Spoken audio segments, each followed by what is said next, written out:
Hello hi అండి, welcome to Kranthi Cuisine cooking channel. ఈరోజు మనం gond katira watermelon juice తయారు చేసుకోబోతున్నాం.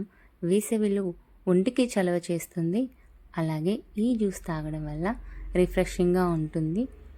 బయట నుంచి కొనడం కన్నా ఇంట్లోనే ఇలా ట్రై చేయండి. ఇప్పుడు తయారీ విధానం: బౌల్ తీసుకొని 1 టీ స్పూన్ గోండు కటీరా, ఇది నార్మల్ షాప్లో కూడా అవైలబుల్గా ఉంటుంది. కొంచెం వాటర్ యాడ్ చేసుకొని 2 గంటల పాటు నానబెట్టేసుకోండి. మనం 1 టీ స్పూన్ తీసుకున్న క్వాంటిటీ అనేది చాలా ఎక్కువగా వస్తుంది. ఇప్పుడు ఇది పక్కన పెట్టేసుకొని ఒక పెద్ద బౌల్లో వాటర్ మిలన్ ముక్కలు తీసుకుందాము. ఇక్కడ సీడ్స్ తీసుకోవడం అనేది ఆప్షనల్ అండి. అలాగే సన్నగా కట్ చేసి పెట్టుకున్న ఒక నిమ్మ చెక్క, ఫ్రెష్ పుదీనా లీవ్స్ శుభ్రంగా కడిగేసి పెట్టుకోండి. ఇప్పుడు మిక్సీ జారులో వాటర్ మిలన్ ముక్కలు, అలాగే ఒక నిమ్మ చెక్క రసం, పుదీనా ఆకులు, ఒక 3 టేబుల్ స్పూన్ల తేనె వేస్తున్నాను. నేను ఇక్కడ షుగర్ యాడ్ చేయడం లేదు. మీరు ఇక్కడ తేనెకు బదులుగా షుగర్ అయినా యాడ్ చేసుకొని ఒకసారి మిక్సీ పట్టేసుకోండి. ఇలా జ్యూస్ చేసుకున్న తర్వాత వీటిని వడకట్టేసుకోవాలి.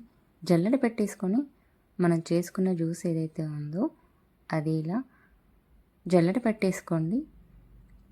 మనం వీటిని సీడ్స్ తీయలేదు కాబట్టి ఇలా జల్లెడ పట్టేసుకోవడం వల్ల గింజలు రాకుండా నీట్గా ఉంటుంది. ఇప్పుడు గ్లాస్లో ఒక 3 ఐస్ క్యూబ్స్ వేసుకుంటున్నాను. ఇక్కడ ఆప్షనల్ అండి ఐస్ క్యూబ్స్ అనేవి. అలాగే గోండు కటీరా 1 స్పూన్ యాడ్ చేస్తున్నాను. అలాగే మనం రెడీ చేసుకున్న జ్యూస్ వేసుకొని పైనుంచి ఒక లెమన్ ముక్క, అలాగే పుదీనా ఆకులతో డెకరేషన్ చేశానండి. ఇది చూడటానికి కలర్ఫుల్గానే కాదు, టేస్ట్ కూడా చాలా బాగుంది. ఇంట్లోనే ఇలాగా అప్పటికప్పుడు హెల్తీగా తయారు చేసుకొని తాగండి. హెల్త్కి అనేది చాలా బాగుంటుంది. అలాగే చేసుకోవడం కూడా చాలా simple. Thanks for watching. Video కనుక మీకు నచ్చినట్లయితే లైక్ చేయండి. మరిన్ని వీడియోల కోసం మన ఛానల్ని సబ్స్క్రైబ్ చేసుకోండి. Thanks for watching.